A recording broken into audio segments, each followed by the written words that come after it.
अच्छा, बिस्मिल्लाहिर्रहमानिर्रहीम। अच्छा, अब हमने आज थर्ड ऑर्डर रिएक्शन स्टार्ट करना है।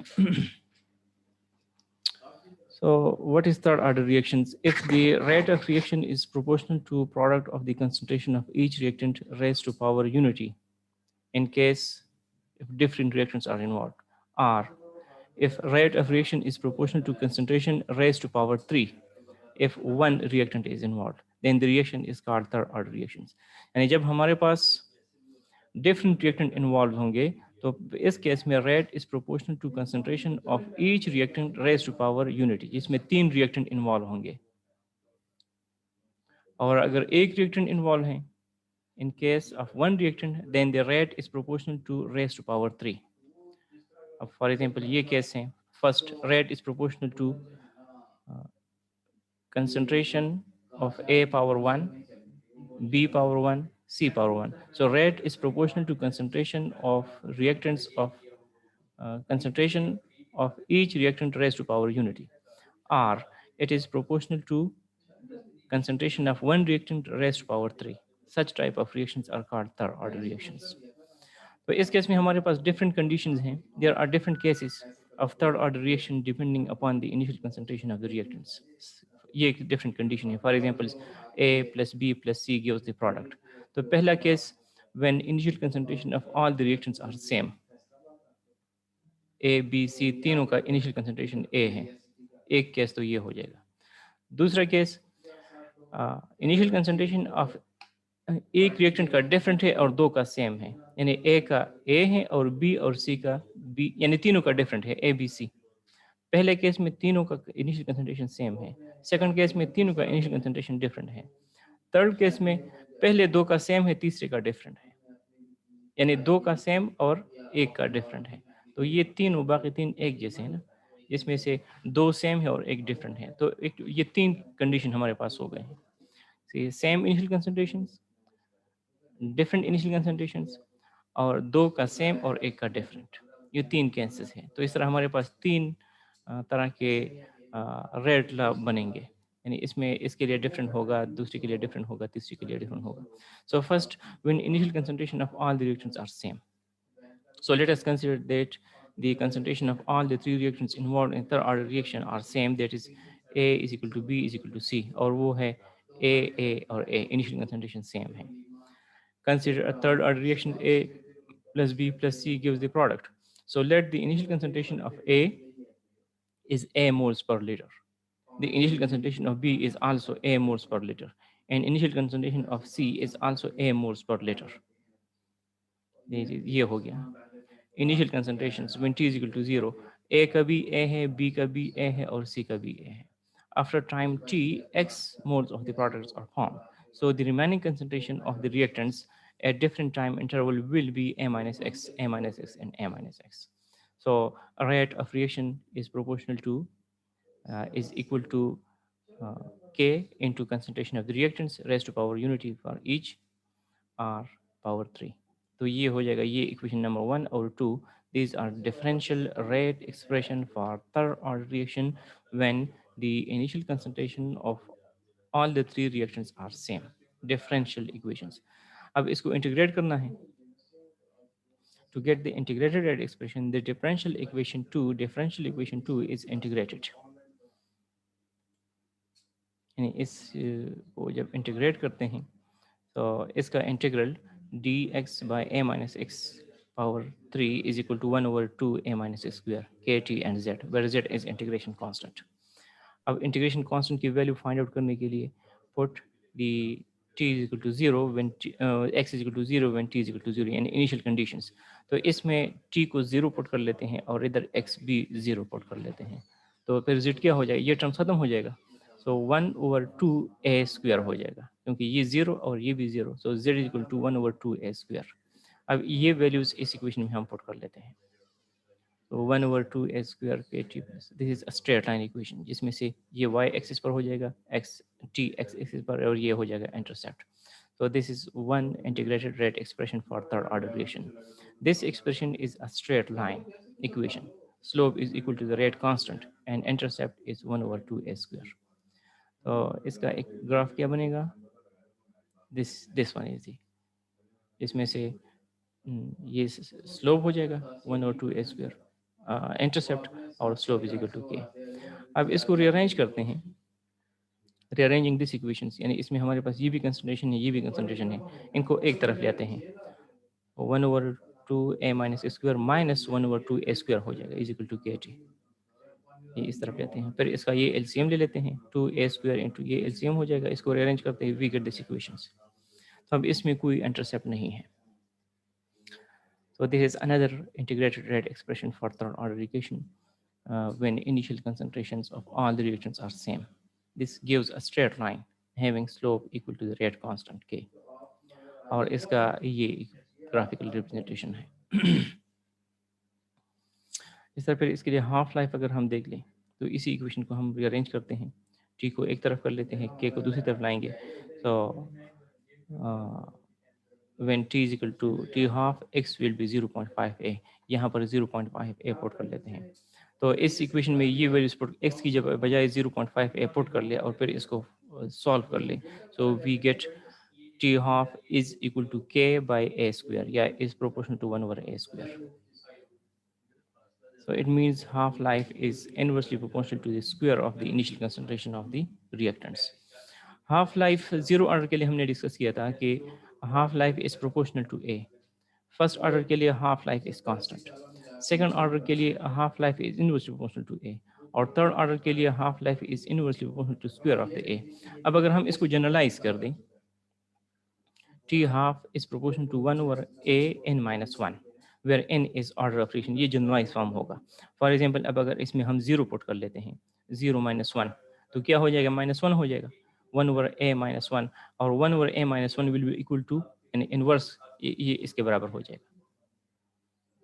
इस तरह अगर इसमें फर्स्ट ऑर्डर के लिए देख लेते हैं तो a पावर 1 - 1, तो 1 - 1 से 0 आ जाएगा, और a power 0 is equal to 1, so ये कांस्टेंट हो जाएगा, 1/1 कांस्टेंट हो गया ना, तो इससे हम ये हासिल करेंगे।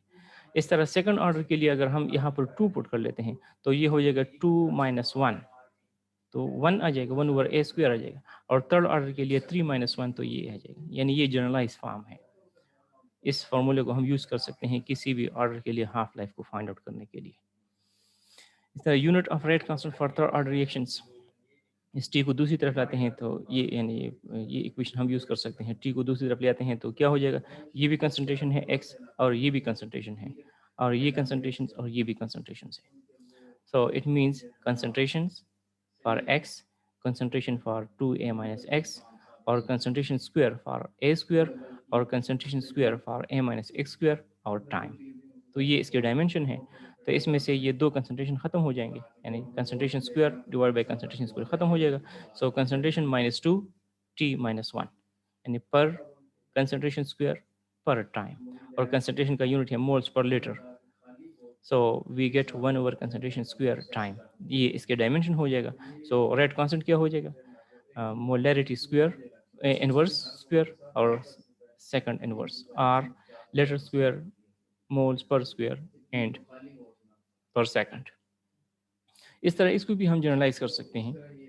जीरो ऑर्डर के लिए हमने लिया था मोल्स पर लीटर पर सेकंड, फर्स्ट ऑर्डर के लिए किया था पर सेकंड, सेकंड ऑर्डर के लिए किया था लीटर पर मोल पर सेकंड, और थर्ड के लिए अभी ये कर दिया लीटर पर स्क्वायर, नहीं ये स्क्वायर आएगा, पर स्क्वायर नहीं, ये स्क्वायर है ना, लीटर स्क्वायर पर मोल स्क्वायर पर सेकंड। अब अगर इसको हम जनरलाइज करते हैं तो क्या हो जाएगा, L(n-1) moles 1 - n and S-1, ये जनरलाइज फॉर्म हो जाएगा जिसमें से n ऑर्डर ऑफ रिएक्शन है। अब फॉर एग्जांपल अगर हम 0 पुट कर लेते हैं तो ये हो जाएगा L-1, और मोल 1 - 0, तो L-1 मोल L-1 पर सेकंड जीरो ऑर्डर के लिए। अगर फर्स्ट पुट कर लेते हैं तो 1 - 1 0 हो जाएगा, और L power 0 is equal to 1, और 1 - 1 ये भी 0 हो जाएगा, तो ये moles power 0 is equal to 1, so सिर्फ पर सेकंड रह जाएगा, पर सेकंड।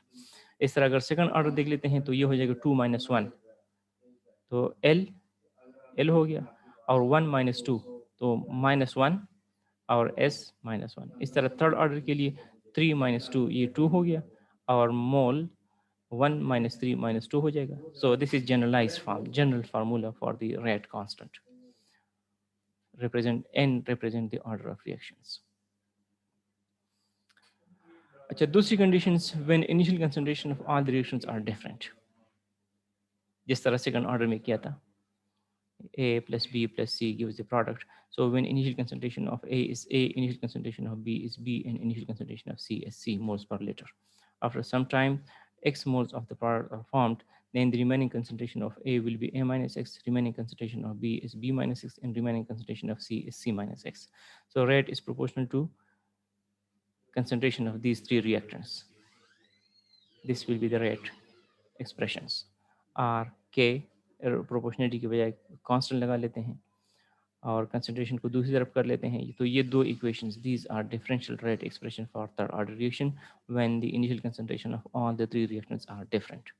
अब इसको इंटीग्रेट करते हैं तो जिस तरह सेकंड ऑर्डर में किया जाता है कि इसमें तीन रिएक्टेंट्स, तीन वेरिएबल्स इन्वॉल्व है, so this can be integrated by method of partial fraction method. जिस तरह सेकंड ऑर्डर में किया था एग्जैक्टली वही है.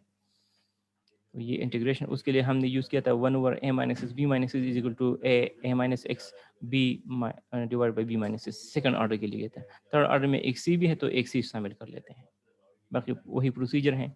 इसमें से a b and c are arbitrary constant. अब इसमें से इसको फाइंड आउट करने के लिए ए और बी सी को इनिशियल कंडीशन अप्लाई करते हैं, यानी एक दफ़ा ए माइनस एक्स को जीरो ले लेते हैं. जब ये ए माइनस एक्स जीरो हो जाएगा तो इसका मतलब ए इज इक्वल टू एक्स. तो क्या हो जाएगा,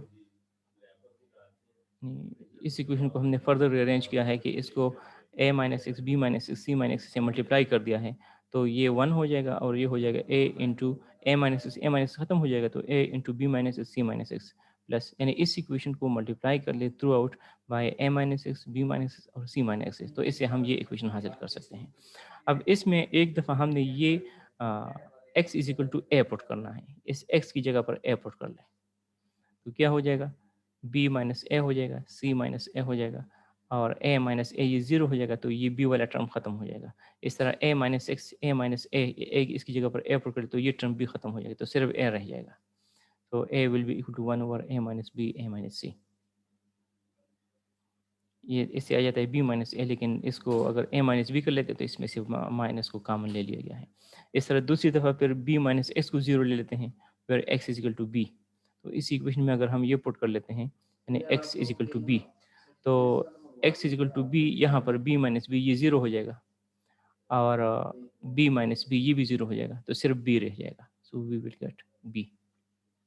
इसी तरह c के लिए c minus x a minus c is equal to zero, so x is equal to c. तो अब यहाँ पर जब c माइनस सी ये ज़ीरो हो जाएगा, c माइनस सी ये ज़ीरो हो जाएगा और a माइनस सी और b माइनस सी, तो इसे हम c की वैल्यू हासिल कर सकते हैं. ये हो गया. अब ये a b c की वैल्यूज इस फर्स्ट इक्वेशन में पुट कर लेते हैं यहाँ पर इक्वेशन नंबर 7 में. So we get this equations. अब ये वैल्यूज पुट कर लिया, फिर इसको dx से मल्टीप्लाई कर लिया है थ्रू आउट. अब ये इक्वेशंस और यहाँ पर हमारे पास एक था ये वाला इक्वेशन 5 के साथ अगर हम इसको कंपेयर कर लें, देखो इसके एक तरफ पे है d x by a minus x b minus c minus x और इस इक्वेशन के भी एक साइड पर क्या है d x a minus b minus a, and left hand side दोनों इक्वेशन के बराबर है तो राइट हैंड साइड भी बराबर हो जाएंगे. तो उस इक्वेशन का राइट हैंड साइड के डी टी है और इसका राइट हैंड साइड ये वाला है ना. अब इसको इंटीग्रेट कर सकते हैं जिसमें वेरिएबल सेपरेट हो गए हैं ना, यानी इसमें एक वेरिएबल है ए माइनस एक्स ये सेपरेट हो गया है. यहाँ पर b माइनस ये वेरिएबल ये a माइनस बी और a माइनस ये तो कांस्टेंट है, इनिशियल कंसंट्रेशन ये तो कांस्टेंट है ना. यानी इस केस में हमारे पास क्या था यहाँ पर इस इक्वेशन में कि ये डिफरेंट वेरिएबल्स इन्वॉल्व हैं तो हम इसको इंटीग्रेट नहीं कर सकते जब तक हम इन वेरिएबल्स को सेपरेट नहीं करते. तो वेरिएबल्स को सेपरेट करने के लिए ये प्रोसेस करते हैं method of partial fraction method. तो अब इसमें से हमने ये सारे वेरिएबल्स सेपरेट कर दिए हैं.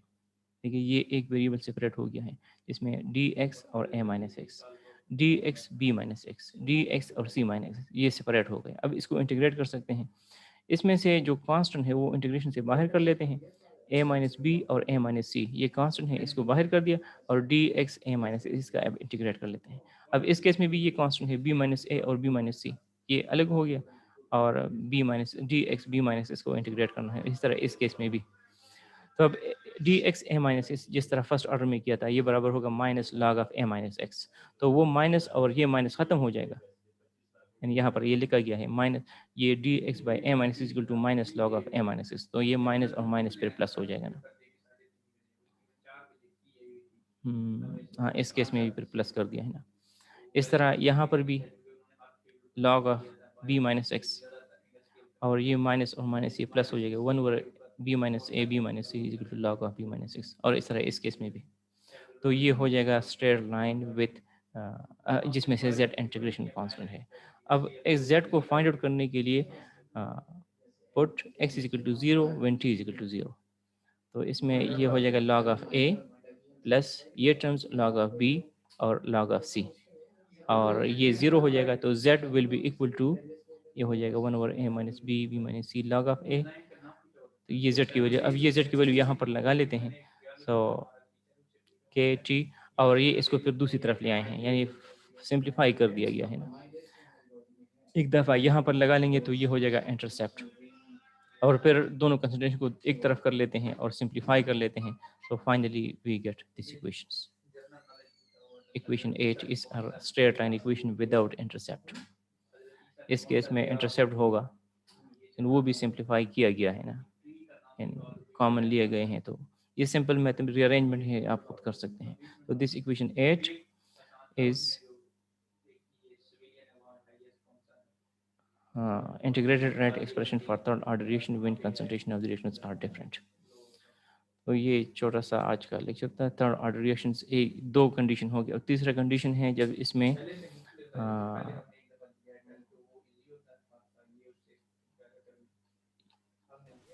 कंडीशंस, ये थर्ड नंबर, ये दो काफ़ी है, बस थर्ड की करने की ज़रूरत नहीं है। ये इक्वेशन नंबर 7 पे जरा बताएं तो भैया, इक्वेशन किस तरह आई? 7 ये वाला, ये जनरल इक्वेशन है जिस तरह सेकंड ऑर्डर में किया था। एक जनरल फार्मूला है 1 over a minus x b minus x c minus x is equal to a divide by a minus x plus b by, ये जनरल फार्मूला है। इसमें से a b c arbitrary constant है। Second order में क्या किया था कि 1 over a minus x b minus x is equal to 1 over a minus x plus b minus x, c उसमें नहीं था। तो इस जनरल फार्मूला को फिर आगे प्रोसीड करते हैं। इस जनरल फार्मूला को फिर हमने इस इक्वेशन के मुताबिक बनाना है, इस रिएक्शन के फॉर्म में लाना है, जिसमें से ये वेरिएबल सेपरेट हो जाएंगे।